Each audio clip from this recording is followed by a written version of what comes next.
샬롬. 하나님께서 오늘도 참 좋은 날을 주셨습니다. 주 안에서 평안이 넘치시길 바랍니다.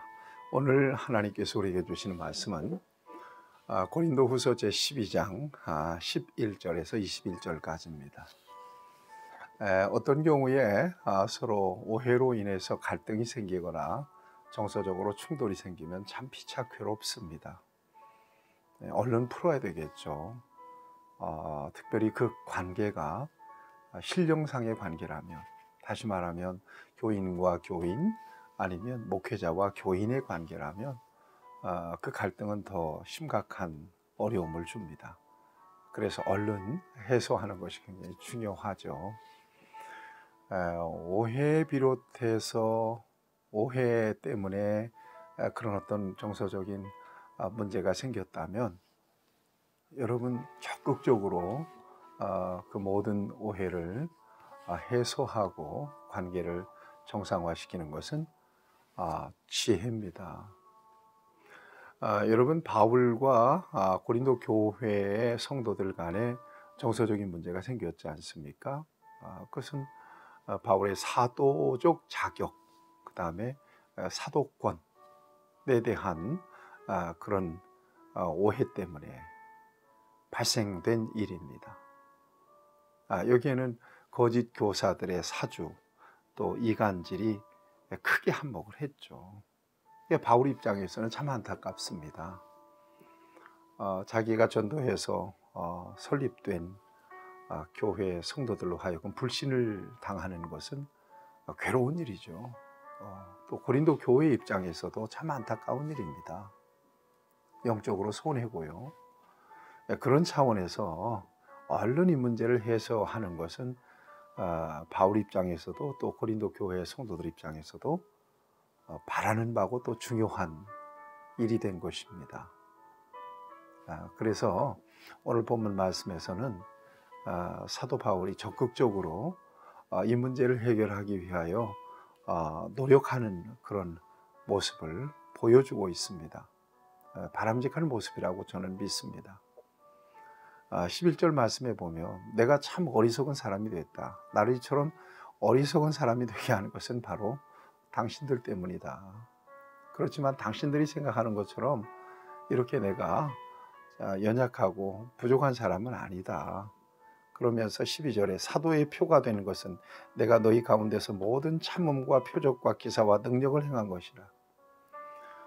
참음과 표적과 기사와 능력, 이것들을 통해서 내가 사도임을 증명했고 또한 당신들에게 어떤 폐를 끼쳤느냐는 거예요.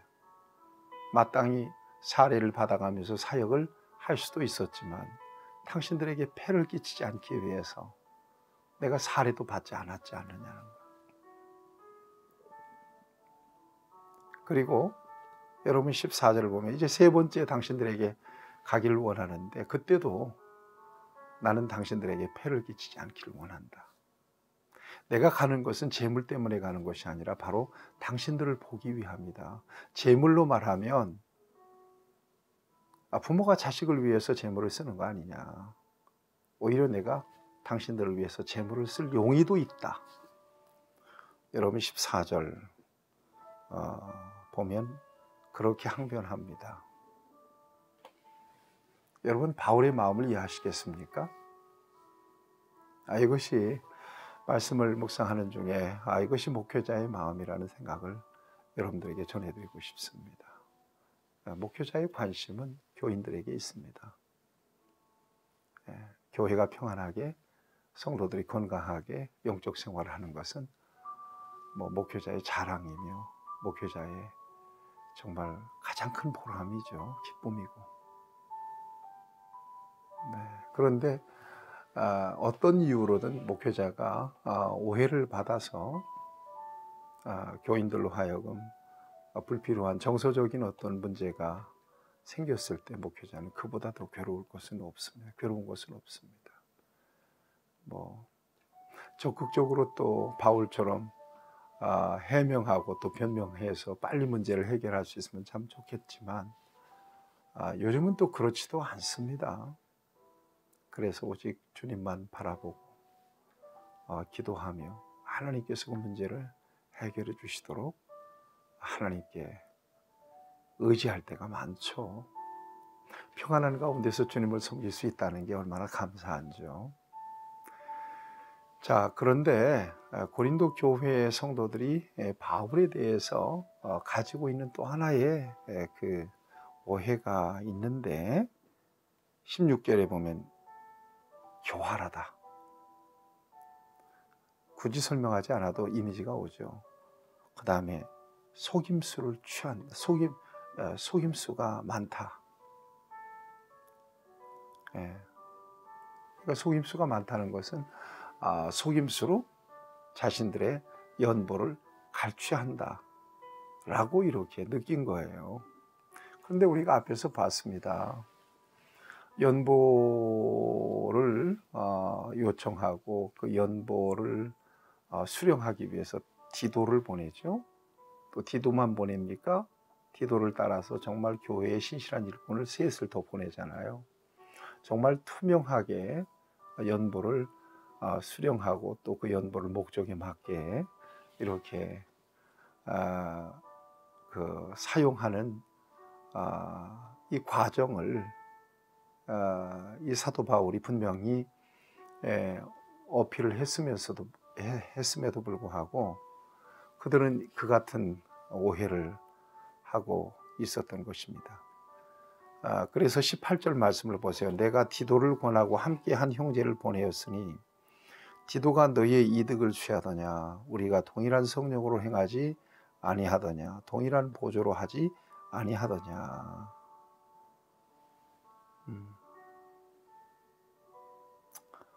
이렇게 바울은 자기 자신을 변호합니다. 20절 말씀 보겠습니다. 내가 갈 때에 너희를 내가 원하는 것과 같이 보지 못하고 또 내가 너희에게 너희가 원하는 것과 같이 보일까 두려워하며 또 다툼과 시기와 분냄과 당지는 것과 비방과 수금거림과 거만함과 혼란이 있을까 두려워하고 21절입니다. 또 내가 다시 갈 때에 내 하나님이 나를 너희 앞에서 낮추실까 두려워하고 또 내가 전에 죄를 지은 여러 사람의 그 행한 바 더러움과 음란함과 호색함을 회개하지 아니함 때문에 슬퍼할까 두려워하노라.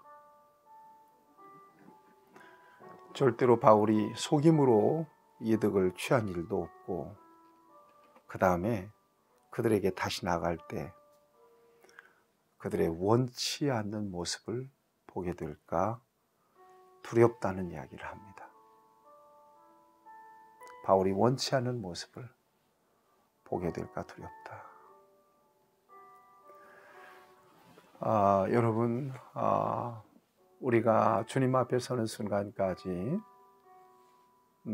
교회라고 하는 공동체를 통해서 우리의 믿음을 세우고 하나님 나라의 일을 감당하게 됩니다.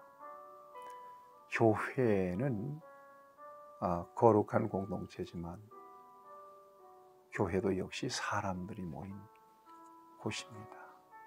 그래서 크고 작은 여러 가지 어려운 문제들이 생길 수 있죠. 그렇지만 기억하세요. 한 몸이라고 하는 것을 기억하셔야 돼요. 그 다음에 틀렸다고만 보지 말고 다르다라고 인식할 필요가 있습니다.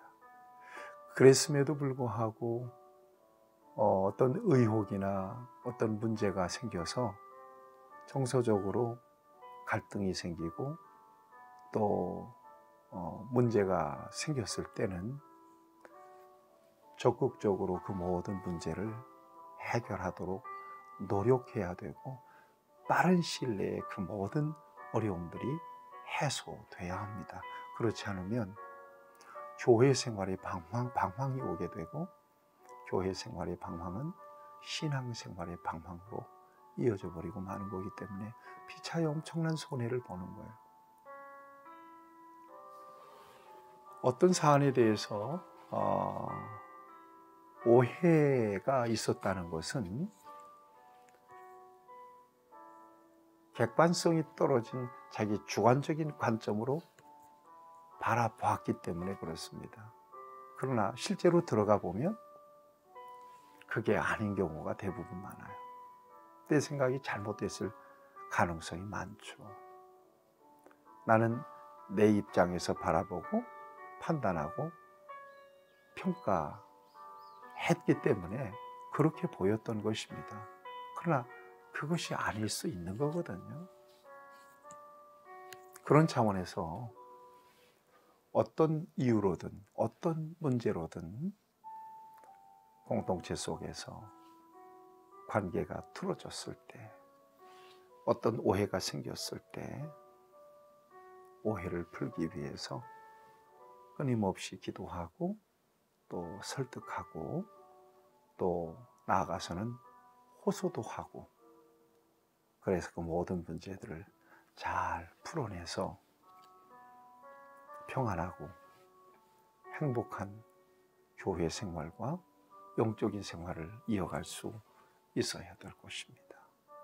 하나님께서 저와 여러분에게 그 같은 은혜를 주시기를 바라고, 여러분들이 사는 동안 그 어떤 정서적인 갈등도 없는 평안한 영적인 생활이 주님 앞에 서는 순간까지 지속될 수 있게 되기를 주님의 이름으로 축복합니다.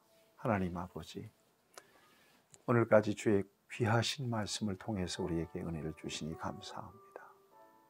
은혜 충만, 성령 충만하기를 원합니다. 그래서 그 어떤 오해로든 정서적인 갈등과 영적 장애물이 생기지 않도록 언제나 우리를 돌보아 주시고 주님의 은혜로 우리를 붙들어 주시기를 원하며, 주님 앞에 서는 순간까지 평안하고 안전한 신앙생활 지속할 수 있게 하시고 귀한 사명을 감당할 수 있도록 은혜를 입혀 주옵소서. 예수님의 이름으로 간절히 기도하옵나이다. 아멘. 여러분들을 축복합니다. 승리하십시오.